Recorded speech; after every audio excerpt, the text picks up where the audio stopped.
Good morning, आदाब, सत श्री अकाल। क्या है हाल चाल? एकदम मस्त। और हम आपको पढ़ाने जा रहे हैं फिजिक्स। तो हमने बात कर लिया था कि अगर किसी भी वेक्टर क्वांटिटी को, सदिश राशि को अगर हमें जोड़ना है तो हमें उसे एक फार्मूला लगाएंगे, आर स्क्वायर बराबर A square plus B square plus 2ab। ठीक है, तो इस तरीके से इसमें से जितने भी क्वेश्चन आते हैं हम उसको क्या करेंगे, उस क्वेश्चन को, जितने भी कॉम्पिटिटिव एग्जाम होते हैं, स्केलर एंड वेक्टर से जितने भी क्वेश्चन पूछे जाते हैं उस क्वेश्चन को हम कर लेंगे और इसमें कुछ और ज्यादा पढ़ने की जरूरत नहीं है। बाकी ये चैप्टर कभी खत्म हो सकता है नहीं, जैसे जैसे हम चैप्टर पढ़ते जाएंगे वैसे वैसे हमें हर भौतिक राशियों को बताना रहेगा कौन सी राशि है, ठीक है, और इसका मात्रक क्या है। तो इस तरीके से हमने आपको कल बताया था कि पिछले लेक्चर में हम बता चुके थे कि हमारे पास सबसे पहले कौन सा फार्मूला हमने बताया था, आपको बताया था आर स्क्वायर बराबर कहो चाहे कहो आर बराबर under root A square plus में B square plus 2ab cos theta. ठीक है बाबू, इतनी बात हम समझ चुके थे। ठीक है, अगर किसी भी वेक्टर क्वांटिटी को हमें निकालना है तो हम r बराबर A square plus B square plus 2ab cos theta से निकालेंगे। और दो सदिश राशियों को हम जोड़ नहीं सकते हैं। जैसे अगर हमें यहाँ पर दे दिया कि एक फोर्स 5 न्यूटन का एक फोर्स दे दिया और 60 डिग्री पर दूसरा फोर्स दे दिया 4 न्यूटन का। ठीक है, और आपसे कहा कि इसको जोड़िए, तो क्या आप जोड़ पाओगे? नहीं। तो इसको जोड़ने के लिए हम क्या करेंगे, इस फार्मूले का उपयोग करेंगे।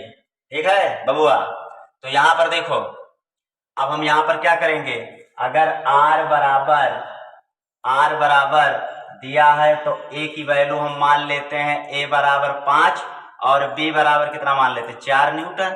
ठीक, यहाँ पे वैल्यू रखो तो कितना हो जाएगा 5 का स्क्वायर प्लस 4 का स्क्वायर प्लस 2a की वैल्यू क्या रख देंगे, हम 5 रख देंगे। ठीक, ये हो जाएगा 5 गुणे b की वैल्यू कितना रखेंगे 4 और कास कितना डिग्री, दोनों के बीच का एंगल कितना है 60 डिग्री।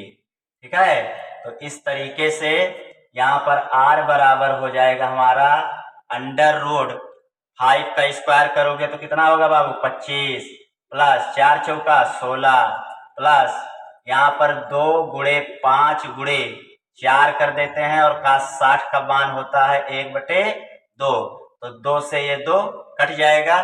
यहाँ पर हो जाएगा r बराबर अंडर रूट, यहाँ पर हो जाएगा 25 प्लस 16 और प्लस यहाँ पर केवल बचा 5 गुणे 4, तो ये हो जाएगा 20।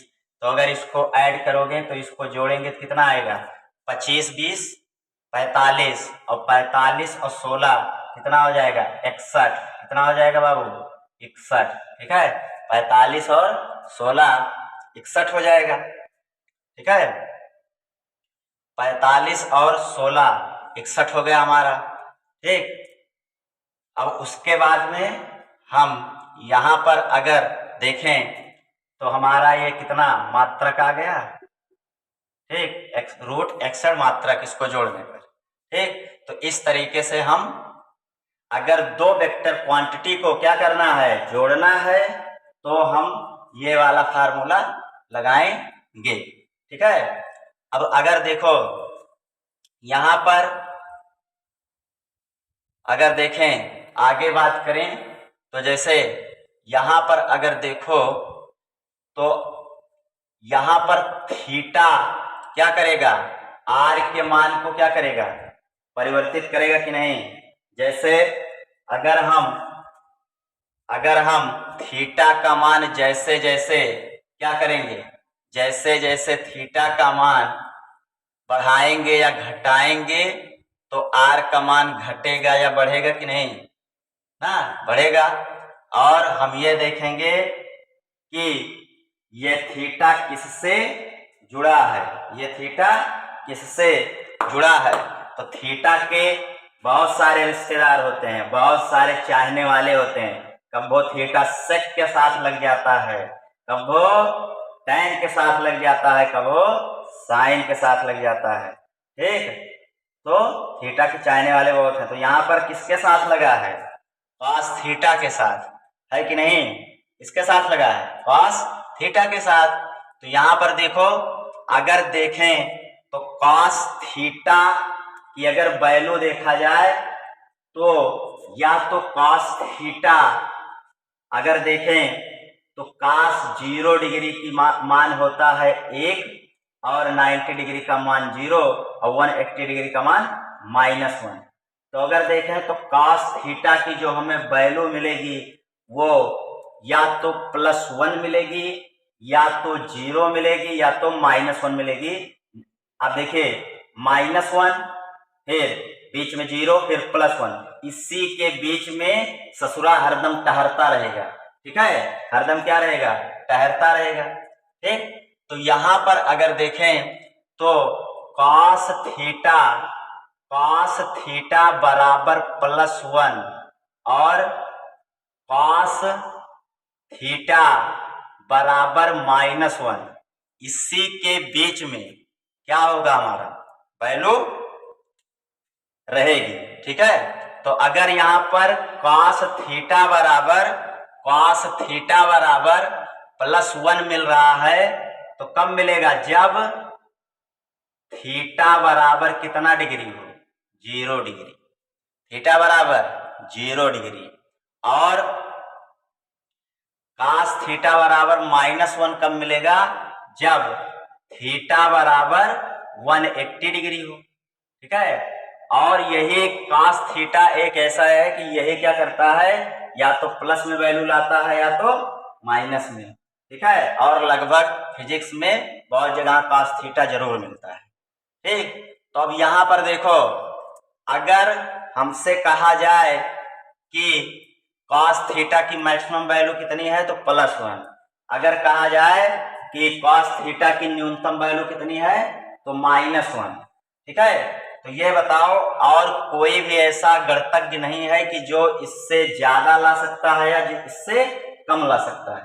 ठीक, तो यहां पर अगर देखो, तो यहां पर अगर बात करें तो अगर हम यहां पर थीटा बराबर 0 डिग्री रख दें, ठीक है, थीटा बराबर 0 डिग्री, तो यहां पर क्या हो जाएगा, r बराबर √a² प्लस में b²।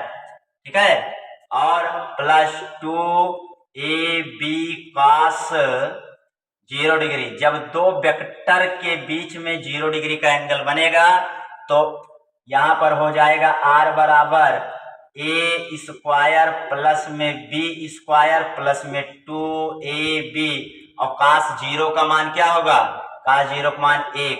तो इसको जब गुणा कराओगे तो r बराबर √a² और प्लस में कितना, a² प्लस में b² और प्लस में 2ab हो जाएगा। अब ये क्या बन गया, a² plus b² plus 2ab का क्या बन गया, फार्मूला। तो यहां पर अगर देखें तो r बराबर √a प्लस b का होल स्क्वायर, अब ये स्क्वायर क्या करेगा, इस रूट को हटा देगा। ठीक, तो यहां पर आ जाएगा r बराबर a प्लस b। तो कहने का मतलब है कि अगर +1 रख रहे हैं मैक्सिमम वैल्यू, तो यहां पर हमें क्या मिल गया, यहां पर हमें r की मैक्सिमम वैल्यू अगर देखेंगे कि दो वेक्टर को जोड़ने पर क्या मिलता है, r मैक्सिमम कितना मिल जाता है, a प्लस b। अगर दो वेक्टर को आपस में जोड़ा जाएगा तो उसकी मैक्सिमम वैल्यू मिलेगी। और अगर हम देखें तो मिनिमम वैल्यू के लिए अगर देखें तो मिनिमम वैल्यू में -1 लाना है, तो थीटा बराबर कितना दो वेक्टर के बीच होना चाहिए, 180 डिग्री। तो यहाँ पर हम फिर से वही वैल्यू रखेंगे, r बराबर under root A square plus में बी स्क्वायर प्लस में 2ab cos थीटा। ठीक, अब उसके बाद में देखो, अब हमें चाहिए मिनिमम वैल्यू, तो हम यहाँ पर -1 लाने के लिए ए स्क्वायर प्लस में कितना बी स्क्वायर प्लस में 2ab cos 180 degree, cos 180 degree. तो यहाँ पर r इक्वल टू हो जाएगा बाबू ए स्क्वायर प्लस बी स्क्वायर और cos 180 की वैल्यू -1, माइनस से यहाँ पे गुणा हो जाएगा तो -2ab हो जाएगा। तो यहाँ पर फार्मूला बन गया r बराबर under root a minus b का होल स्क्वायर। तो ये स्क्वायर रूट को हटाएगा तो r बराबर आ जाएगा a माइनस बी। तो r मिनिमम बराबर हो जाएगा a माइनस बी, यानी कि दो वेक्टर को अगर जोड़ेंगे तो मैक्सिमम वैल्यू दो वेक्टर का योगफल मिलेगी और न्यूनतम वैल्यू दो वेक्टर को घटा देंगे। ठीक है, दो वेक्टर को घटाएंगे। तो अगर मान लेते हैं कि a की वैल्यू अगर 4 है और b की वैल्यू कितनी है, a की वैल्यू 4 है, b की वैल्यू 3 है, तो 4 3 यहाँ पे रखेंगे तो r मैक्स की वैल्यू मैक्सिमम कितना मिलेगी, 4, a की वैल्यू 4 3, तो ये कितना हो जाएगा 4 + 3 बराबर कितना हो जाएगा 7 मात्रक। ठीक है, और उसके बाद में अगर मिनिमम की बात करें तो r बराबर a मतलब 4 - 3, तो ये क्या हो गई 1, यानी कि r मिनिमम की वैल्यू आ गई 1। ठीक है बाबुआ, तो जब यहाँ पर 1 आ गया वहां पर 7 आ गया। ठीक, तो इसी तरीके से अगर हम यहाँ पर अगर दो मान दिए हैं, अगर a का मान मतलब एक वैल्यू 5 दी है, एक वैल्यू 4 दी है, तो जो इसमें बड़ा होगा उसी को हम क्या मानेंगे, a मानेंगे। जो इसमें बड़ा होगा उसी को हम क्या मानेंगे, a मानेंगे। ठीक है बाबू, ठीक, तो इस तरीके से यहाँ पर हो जाएगा 5 4 9 मात्रक और 5 में से 4 गया 1 मात्रक। ठीक, तो इस तरीके से आपसे क्वेश्चन पूछेगा। ठीक, आप इसको पॉज करके नोट करिए। और अगर दो वेक्टर आपस में क्या है, बराबर हैं, आप इसको पॉज करके नोट करिए तो हम बताते हैं। ठीक, 1 2 3 4 5।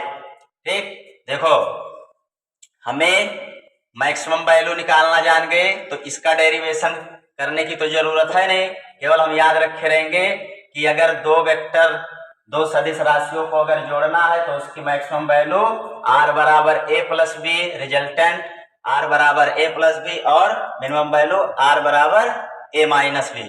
तो यहाँ पर हम देखो अगर r मैक्सिमम का सूत्र लिखें तो a + वेक्टर b, और अगर मिनिमम का देखें तो r मिनिमम आया था हमारा a - b।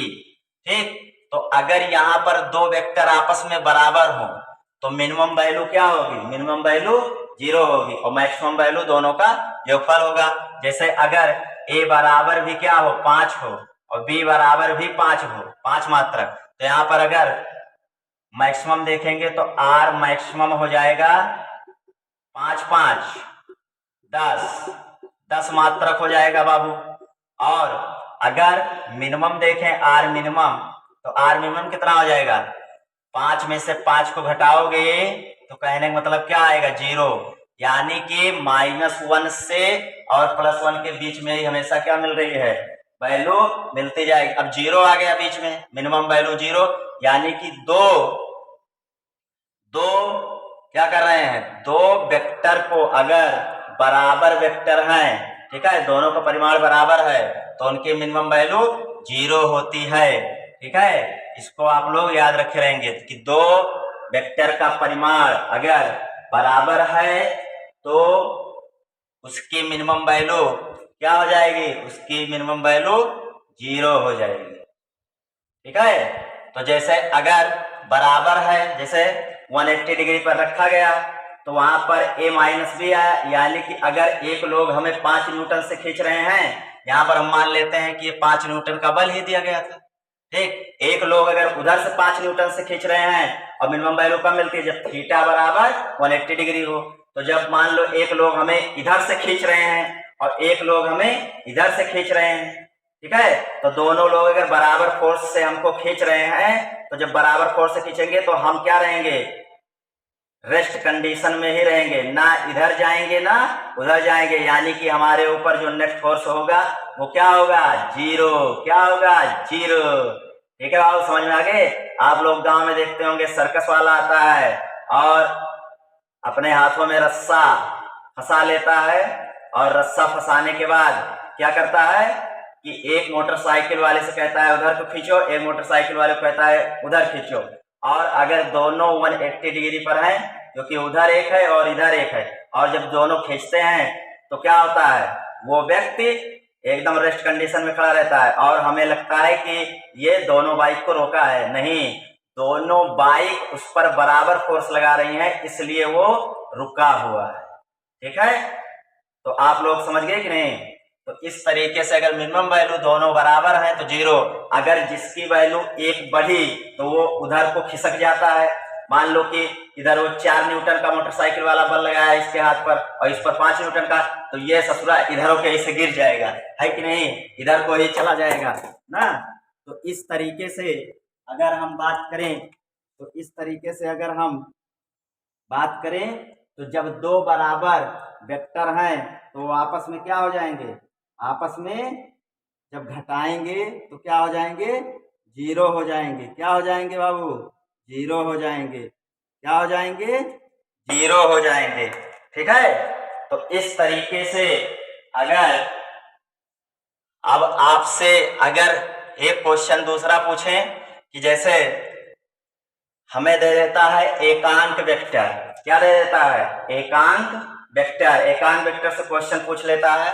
ठीक है, तो अगर उसकी बात करें एकांक वेक्टर की, तो एकांक वेक्टर की अगर हम बात करें तो यहां पर एकांक वेक्टर क्या होता है, तो वह वेक्टर या वह सदिश, वह एकांक सदिश या वह एकांक वेक्टर, या इसे कहेंगे यूनिट वेक्टर, वह एकांक सदिश जिसका मैग्नीट्यूड क्या होता है, एक होता है, जिसका मैग्नीट्यूड एक होता है और केवल उसका यूज डायरेक्शन के लिए किया जाता है, उस वेक्टर को क्या कहते हैं, यूनिट वेक्टर। जैसे हम लोग कहीं जाते हैं, ठीक है, लखनऊ घूमने जा रहे हैं, ठीक, तो रास्ते में क्या है, रास्ते में कई सारे डायरेक्शन बने रहते हैं, रोड पर हाईवे पर लिखा रहता है कि इस ओर ये वाला स्कूल है, ये इस ओर AIT इंटर कॉलेज है। ठीक है, तो इस तरीके से वो केवल डायरेक्शन बता रहा है, उसका मैग्नीट्यूड क्या है, एक, उसका मैग्नीट्यूड एक है। ठीक है, और वो केवल डायरेक्शन के लिए ही इस्तेमाल किया जाता है। तो जैसे यहां पर क्या दे देगा, 3 एक्सिस दे देगा, ठीक है, 3 एक्सिस दे देगा और यहाँ पर कोई वेक्टर दे देगा। मान लेते हैं कि वेक्टर ए है और यहाँ पर 3 एक्सिस है, x axis, y axis, x axis और जेड एक्सिस। ठीक है, और यहाँ पर आई एक्सिस को हम आई कैप से दिखाते हैं, इसको कहते हैं वो यूनिट वेक्टर, ये केवल डायरेक्शन बताएगा कि ये एक्स एक्सिस में है। और इधर क्या करते हैं, इधर जेड कैप और इधर के कैप, ठीक है, जेड डायरेक्शन में, ये सारे क्या है, डायरेक्शन ही बताते हैं। ठीक, तो अगर ए की वैल्यू ऐसे दे देगा कि अगर मान लो इधर 5, इधर इसका मात्रक 5 मात्रक है, इधर 3 है और इस साइड 2 है, तो यहां पर अगर एक वेक्टर दिया गया है जो इस तरीके से इसको लिख सकते हैं कि वेक्टर ए का मान कितना है, 3i + 5j, ठीक है, और प्लस 2k, इस तरीके से एक वेक्टर दिया गया है। अब क्या करेंगे, कहेगा कि इसका परिमाण निकालो। क्या निकालो, इसका परिमाण निकालो। तो परिमाण निकालने के लिए हम क्या करेंगे, इसको एक कोपचा में ले जाएंगे। कहाँ ले जाएंगे, कोपचा में, और कोपचा में ले जाएंगे तो यहाँ पर परिमाण ए मॉड लगा देते हैं, ये वेक्टर फॉर्म में दिया गया है, डायरेक्शन तीनों में तो यहाँ पर हम मॉड लगा देते हैं तो इसका परिमाण निकल जाता है, मैग्नीट्यूड कहलाता है। और यहाँ पर इसको क्या कहाँ ले जाओ कोपचे में, तो यहाँ पर इसका कर दो स्क्वायर, 3 का स्क्वायर और प्लस आई का मान तो क्या है, आई का मान 1 ही है क्योंकि वो यूनिट वेक्टर है। तो कितना है, केवल 3। तो यहाँ पर जब आता है कोपचे में तो इसका स्क्वायर हो जाता है और प्लस 25, 25 का स्क्वायर, 5 का स्क्वायर और प्लस 2 का स्क्वायर, सबको स्क्वायर करो और उसके बाद में क्या करो, उसके बाद में 3 त्रिका 9, पचहम 25, पचहम 25 और प्लस में कितना, प्लस में 2 दूना 4, ठीक है। जोड़ो 9 4 13 और 25 में 13 जोड़ोगे तो 38। तो इसका परिमाण कितना आ गया, 38 मात्रक, ठीक है। तो इस तरीके से आपसे क्या पूछेगा, क्वेश्चन इस तरीके से भी पूछेगा, ठीक। अच्छा, अगर आपको एक क्वेश्चन कंपटीशन में आया था उसको करवा रहे हैं, बहुत ही लॉजिकल क्वेश्चन है, समझने का प्रयास कीजिएगा, बहुत ही अच्छा क्वेश्चन है, ठीक। आप इसको नोट करिए, 1 2 3 4 5 नोट करिए। यहां पर देखो, जैसे हमसे पूछा गया था क्वेश्चन कि यहां पर जैसे क्वेश्चन दे दिया गया कि एक वेक्टर है, ठीक है, 2 वेक्टर का मान दिया गया था, मान लेते हैं a बराबर 5 दिया गया था, ठीक है, a बराबर 5 दिया गया था और b बराबर 4 दिया गया था, ठीक। और उसके बाद में इसकी अगर मैक्सिमम वैल्यू निकाला जाए तो कितना आएगा, r मैक्स बराबर आएगा 5 प्लस 4, क्योंकि maximum value a plus b, अभी बताया ना कि r मैक्स बराबर कितना होता है, r मैक्स बराबर a प्लस b। तो यहाँ पर 5 प्लस 4, तो r मैक्स की वैल्यू कितनी आ गई, r मैक्स की वैल्यू 9 आ गई, 9 मात्रक, ठीक बाबू। अब उसके बाद में देखो, अगर मिनिमम निकालो तो मिनिमम r मिनिमम बराबर कितना होता है, a माइनस b। तो r मिनिमम बराबर क्या हो जाएगा, 5 माइनस 4, तो r मिनिमम बराबर 5 में से 4 गया 1, 5 में से 4 गया 1, ठीक है। तो इस तरीके से क्या किया, क्वेश्चन पूछा था और ऐसे क्वेश्चन दे दिया था और कहा था कि इसके रिजल्टेंट का या इसके परिमाण का मान नहीं हो सकता है, निम्न विकल्प दिए गए विकल्पों में से इसके परिमाण का मान नहीं हो सकता है। जैसे पहला ऑप्शन हमको दे दिया 2 और उसके बाद में दूसरा ऑप्शन दे दिया हमको 3 और तीसरा ऑप्शन हमको दे दिया 4, ठीक है, और लास्ट वाला ऑप्शन, चौथा ऑप्शन हमको दे दिया कितना, 0, और कह रहा है कि इसके परिणामी का मान क्या होना चाहिए, इसके परिणामी का मान क्या नहीं होना चाहिए, ठीक। तो अब देखो, इसकी अगर रेंज निकालो तो रेंज कहां से कहां, मैक्सिमम वैल्यू 9 और मिनिमम वैल्यू 1। तो यहां पर अगर रेंज निकालो तो 1 से 9 के बीच में इसकी रेंज है, 1 से 9 के बीच में। यहां पर ना ही इसका मान 9 से ज्यादा हो सकता है और ना यहाँ 1 से कम हो सकता है, ना ही 1 से कम हो सकता है, तीर काट दे, इसका मतलब कम नहीं हो सकता 1 से और ज्यादा नहीं हो सकता है 9 से। तो ये बताओ, इसके बीच में 1 से 9 के बीच में हो सकता है कोई भी, ठीक है, 1 से 9 के बीच में कोई हो सकता है। जैसे हमने आपको cos थीटा वाली वैल्यू बताई कि वो +1 से ना ही ज्यादा हो सकती है और -1 से ना ही कम हो सकती है, उसके बीच में कुछ भी हो सकती है। तो ऐसे यहाँ पर 1 से ना ही कम हो सकती है और ना ही 9 से बड़ी हो सकती है रिजल्टेंट r का मान, ठीक। तो यहाँ पर अगर देखो तो इसके बीच में 1 के बाद 2 हो सकता है, 3 हो सकता है, 4 हो सकता है, 5 हो सकता है, 6 हो सकता है, 7 हो सकता है, 8 हो सकता है और 9 हो सकता है, लेकिन 9 से ज्यादा नहीं हो सकता है और 1 से कम नहीं। तो यहाँ पर 2 तो इसके बीच में आ जाएगा कि नहीं, 2 तो इसके बीच में ही आ जाएगा, 3 भी इसके बीच में आ रहा है, 4 भी इसके बीच में, मतलब इसका मान हो सकता है 2 भी हो सकता है, 3 भी हो सकता है, 4 भी हो सकता है, लेकिन 9 से ज्यादा नहीं हो सकता, 1 से कम नहीं हो सकता। और यहाँ पर 0 है, 1 से कम, तो 0 तो कभी इसका मान हो ही नहीं सकता है, क्योंकि यहाँ पे बराबर वेक्टर है ही नहीं। हमने कहा था अगर बराबर वेक्टर रहेंगे, वेक्टर का मान अगर बराबर है तभी 0 आएगा। ठीक, तो यहाँ पर ये वाला ऑप्शन सही हो जाएगा कि निम्न में से कौन से ऐसा मान है जो रिजल्टेंट का मान नहीं हो सकता है, तो यहाँ पर 0 हो जाएगा। ठीक, समझ गए बाबू? तो इतना आज के लिए काफी। मिलते हैं अगले लेक्चर में नए जोश के साथ, नए उमंग के साथ, नई लहर के साथ। और पढ़ते रहिए, मुस्कुराते रहिए, अपने आसपास सफाई रखिए। मिलते हैं अगले लेक्चर पर। जय हिंद, वंदे मातरम, सत श्री अकाल, जय बजरंगी।